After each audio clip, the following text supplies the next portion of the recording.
جو یوم سب ایام میں سب سے عظیم ہے، جو یوم سب ایام میں سب سے عظیم ہے، جمعہ کریم ہے، جمعہ کریم ہے۔ السلام علیکم الحمد للہ وکفا والصلاة والسلام على سید الرسل وخاتم الانبیاء اما بعد فاعوذ باللہ من الشیطان الرجیم بسم اللہ الرحمن الرحیم والذین فی اموالہم حق معلوم للسائل والمحروم صدق اللہ مولانا العظیم اللہم صل علی سیدنا ومولانا محمد وعلى آل سیدنا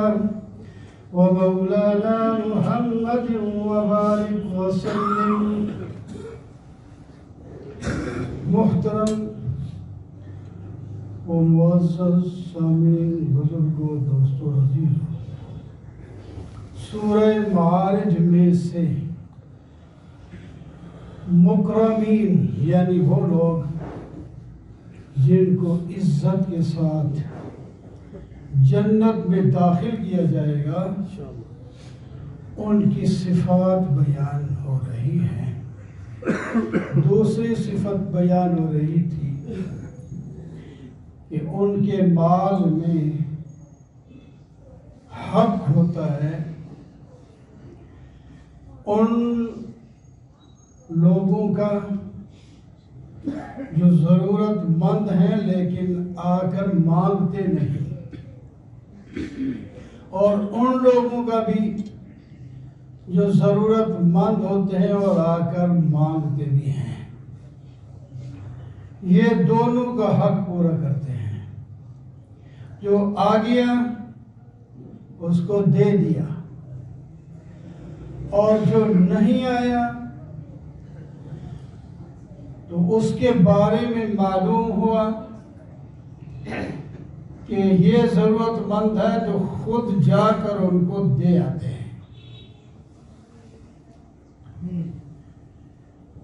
اللہ اکبر۔ اور یہ کام اگر ہم مومن سب کریں تو یہ جو سڑکوں پر اتنے مانگنے والے، مسجد میں اتنے مانگنے والے، ہر جگہ مانگنے والے ملتے ہیں، یہ نہ کہیں کے لوگ ہوتے ہیں کہیں آ کے مانگتے ہیں، انہوں نے طریقہ بنا لیا ہوتا ہے، جن کا اصل حق ہے وہ شدہ معلوم ہوتے ہیں، پتہ نہیں چلتا کس کا حق ہے کس کا نہیں ہے۔ اس واسطے مشکل بنی ہوئی ہے، ورنہ یہ سب مانگنے والے ختم ہو جائیں، ان کے گھر میں ان کو پہنچنا چاہیے۔ اس واسطے قریب والوں کا پہلے حق ہوتا ہے، جو قریب والے ہوتے ہیں ان کا پہلے حق ہوتا ہے۔ تو ان قریب والوں کو تو لوگ جانتا بھی ہے، نہیں بھی جانتا تو تحقیق کر لیتا ہے کہ یہ قریب کا تو ہے،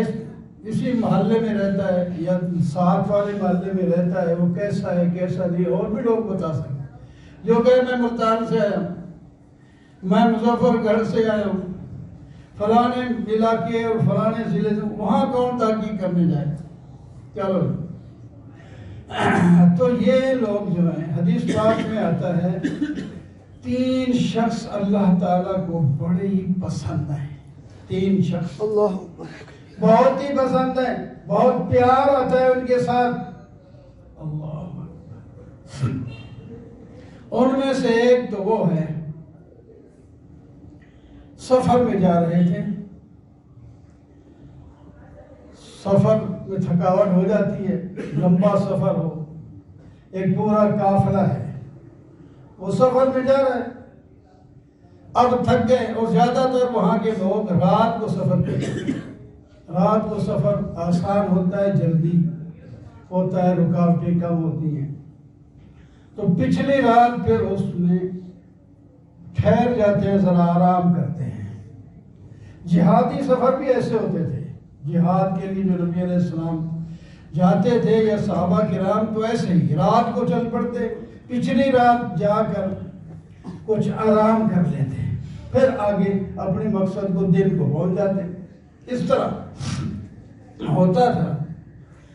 تو ایک قافلہ، خواہ وہ تجارتی قافلہ ہے، جہادی قافلہ ہے، حج کا قافلہ ہے، عمرے کا قافلہ ہے، کوئی بھی ہے، کسی بھی کام کے لیے وہ جا رہے ہیں اور پورا قافلہ ہے، تھک گئے، فیصلہ ہو گیا کہ یہاں آرام کرتے ہیں، اور اتنے تھکے ہوئے تھے، وہاں سامان رکھا اور جو ہی سر رکھا زمین پر نیند آ گئی، اتنے تھکے ہوئے ہیں، باقی سارے سو گئے، اور ایک شخص اٹھتا ہے، وہ سوتا نہیں، وضو کرتا ہے، وہ مصلی بچھا کر اللہ کے سامنے نماز پڑھتا ہے، روتا ہے، اس کے بعد تملق کا لفظ آتا ہے، جس طرح کوئی آدمی چاپلوسی سی کرتا ہے محبت کے ساتھ یہ چیز،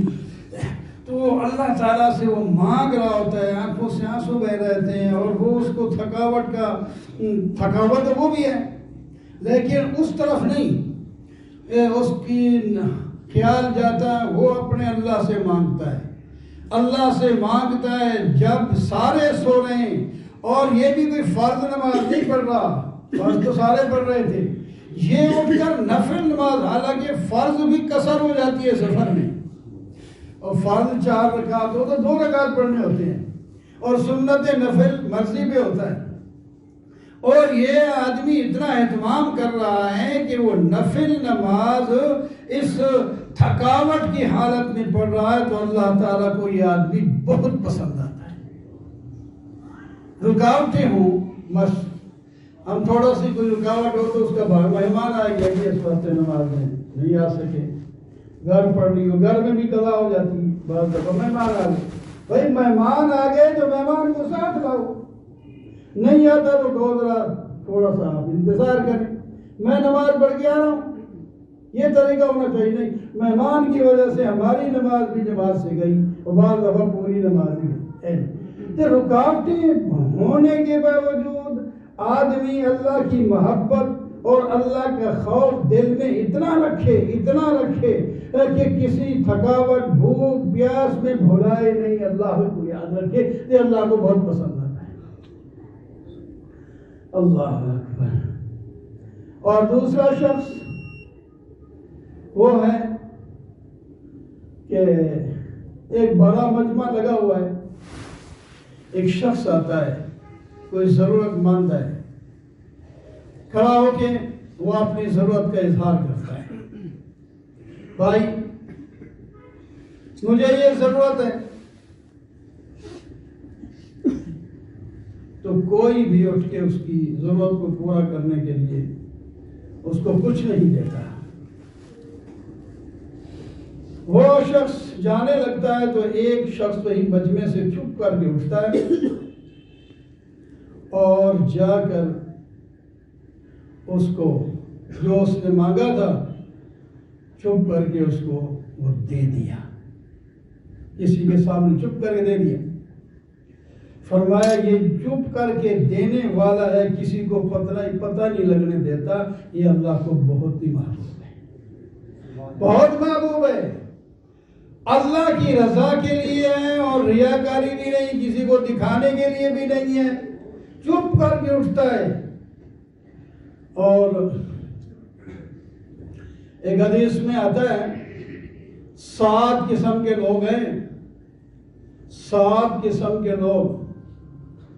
وہ ہیں جن کو اللہ تعالیٰ اپنے خصوصی رحمت کے سائے میں جگہ دے گا اس دن جب وہ اللہ کے سائے کے سوا کوئی سائے ہی نہیں ہوگا، وہ ہے میدان محشر۔ میدان محشر میں کوئی سائے نہیں ہوگا، اور گرمی ہوگی، حدیث پاک میں آتا ہے یہ سورج جو ہے،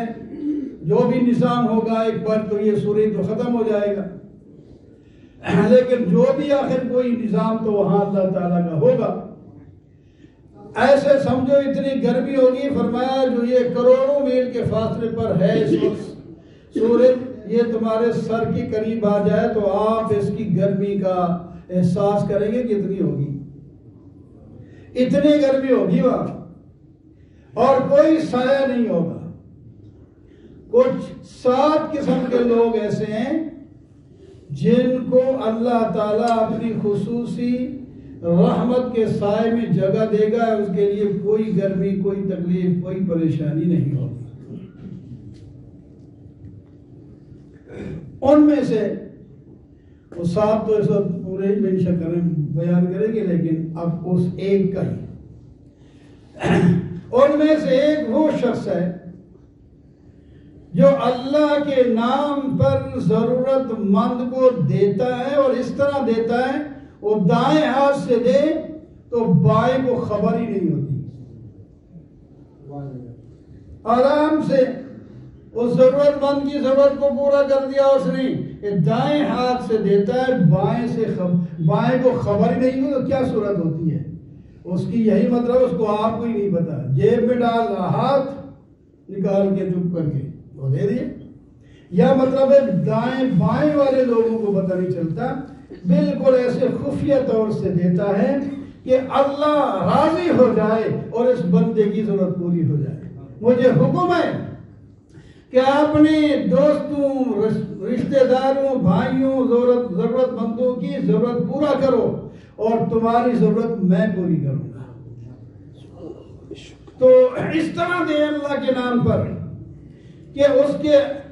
دائیں ہاتھ سے خرچ کیا ہوا بائیں کو پتہ نہیں، تو اس شخص نے یہ کمال کیا کہ اللہ تبارک و تعالیٰ اس کو اپنی خصوصی رحمت کے سائے میں جگہ دیں گے، جگہ دیں۔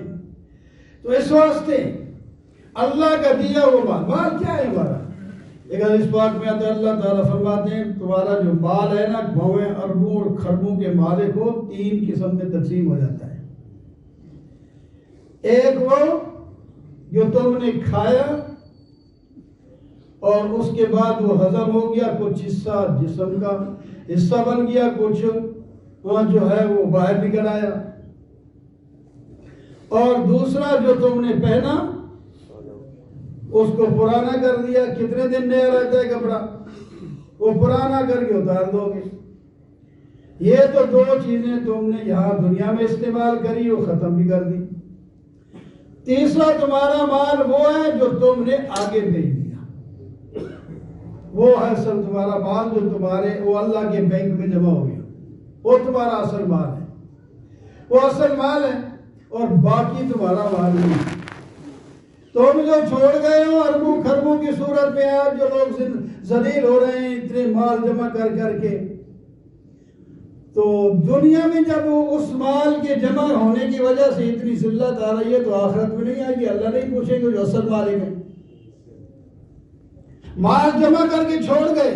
حساب مال جمع کرنے والے کو دینا پڑے گا، وہاں مزے دوسرے لوگ اڑائیں گے پیچھے۔ وہ بعض دفعہ ایسے ہوتے ہیں پچھلے لوگ، مفت کا مال جو آتا ہے دل بے رحم ہوتا ہے ماشاءاللہ، وہ ایسے عیاشیوں میں اڑاتے ہیں، یعنی اس کے مال کی وجہ سے وہ لوگ بھی خراب ہو جاتے ہیں۔ حضرت عمر بن عبدالعزیز سے پوچھا کسی نے کہ آپ نے بیٹوں کے لیے کیا بنایا؟ کچھ بھی نہیں ہے، آپ اتنے حکمران ہیں، خلیفہ ہیں اور اتنے نیک ہیں، شوق سارا بڑی لمبی چوڑی آپ کی حکومت ہے، بچوں کے لیے کیا رکھا ہے؟ فرمایا جس نے پیدا کیا ہے وہی ان کو کھلائے پلائے گا، اگر یہ نیک ہیں تو اللہ نے خود ہی کھلانا پلانا ہے، اگر یہ برائی کریں گے تو برائی کے لیے میں ان کو مال جمع کر کے کیوں دے جاؤں؟ اپنا ہی کمائیں گے، اپنا کھائیں گے، ہمیں بھی اللہ پال رہے، انہیں بھی اللہ پالے گا، میں جمع کر کر کے جاؤں گا، کیا فائدہ اس کا؟ اللہ اسی واسطے جب خلیفہ بنے تھے تو بیوی سے کہا اب میں تمہیں وقت پورا نہیں دے سکوں گا، میرے ساتھ رہتی ہے تو ٹھیک، علیحدگی اختیار کرنا چاہتی ہے تو میری طرف سے اجازت ہے، اور جو کچھ مال تمہیں ملا تھا باپ کی طرف سے، بہت کچھ سونا، یہ آپ کو اس گھر میں نہیں رہنا ہوگا، یہ مال بیت المال میں جمع کرانا ہوگا، یہ اس کے پاس نہیں رہ سکتا، یہ مال بھی ادھر رہے، پتہ نہیں کیسے ان میں اس واسطے شوروں میں بھی گھر کا مال جو ہے وہ بیت المال میں، جب بیت المال ہی کا ہے تو اس کو بیت المال میں بھی جانا چاہیے، اور باقی ہم جمع بھی نہیں کریں گے جب تک زندہ رہیں گے، ہمیں اللہ کھلائے پلائے گا، جب موت آئے گی جو بعد میں آئے گی ان کو بھی اللہ کھلائے گا۔ یہ چیزیں ہمارے عقیدے میں آ جائیں تو آرام ہو جائے، دنیا میں چین ہو جائے، ڈاکہ ختم، چوری ختم، دھوکہ دہی ختم۔ یہ بھی یقین ہونا چاہیے کہ ہر آدمی پیدا ہونے سے پہلے اس کا جو کچھ دنیا میں اس نے خرچ کرنا ہے لکھا جاتا ہے، اس سے ایک دانہ زائد نہیں استعمال کر سکتا، نہ ایک دانہ پیچھے چھوڑ کے جائے گا، سارا کچھ جو اس کی قسمت میں ملے گا۔ تو پھر ابھی کبھی کیوں مارتا ہے، پھر غلط کیوں کرتا ہے؟ پھر ہمت کرے نا، جتنا بھی اللہ تعالیٰ کا مال ہے اللہ کے راستوں میں خرچ کرے تاکہ اللہ کے ہاں وہ جمع ہوتا چلا جائے، اور جب جائیں وہاں تو اللہ تعالیٰ اس مال کی برکت سے جو اللہ کے خزانے میں جمع کرایا، عقیدہ بھی ٹھیک ہو، پہلے عقیدہ ٹھیک کر لے، اعمال ٹھیک کر لے، مال کو ٹھیک استعمال کرے، تو جہاں دنیا ایسا جو ٹھیک چلتا ہے نا، دنیا میں بھی اس کی عزت ہوتی ہے، اللہ تعالیٰ خود اس کی عزت کرواتے ہیں، لوگ عزت کرتے ہیں اس کی۔ مال ہو اس کے بعد یہ نہ ہو وہ عزت معزز ہوتا ہے، جو شریعت کے اصول کے مطابق چلتا رہے وہ معزز ہوتا ہے، وہ شان والا ہوتا ہے، اللہ اس کی عزت ان لوگوں کے دلوں میں ڈال دیتے ہیں، اور پھر جب مرے گا تو پھر بھی اس کی عزت ہوگی۔ تو وہ ہم کیوں نہیں کرتے؟ ہمیں جو اللہ تعالیٰ نے دیا ہے ہم اس کو کمائیں بھی اصول شرعی کی راہ سے، پھر جمع استعمال بھی وہی کریں تو دنیا میں بھی ہمارا فائدہ ہوگا، آخر میں۔